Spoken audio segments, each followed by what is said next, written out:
सक्षम police times news 112 सक्षम जनतेचा आवाज। त्र्यंबकेश्वरमध्ये गेल्या 3 दिवसांपासून सुरू असलेल्या मुसळधार पावसामुळे जनजीवन विस्कळीत झाले। प्रशासनाने रेड अलर्ट जारी करत इतिहासात प्रथमच त्र्यंबकेश्वर मंदिर बंद ठेवण्याचा निर्णय घेण्यात आलाय।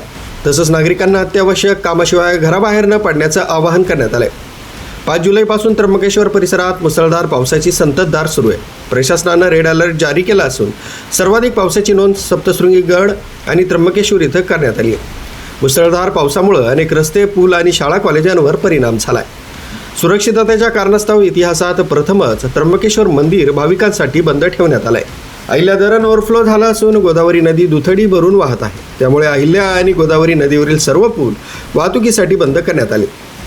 प्रशासनाकडून नागरिकांना अत्यावश्यक गरज असल्याशिवाय घराबाहेर न पडण्याचा सल्ला देण्यात आलाय। आपत्कालीन यंत्रणाही सतर्क ठेवण्यात आल्या। दरम्यान कुंभमेळ्याच्या कामांसाठी खोदण्यात आलेले अनेक रस्ते आता नाल्यांचं स्वरूप धारण करत असल्याने नागरिकांना मोठा त्रास सहन करावा लागतोय। ठिकठिकाणी पाणी साचल्याने वाहतुकीवरही परिणाम झालाय।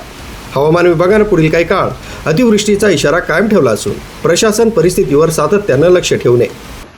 कालपासून त्र्यंबकेश्वर शहरामध्ये संततधार आणि पावसाचा मुसळधार मारा सुरू आहे।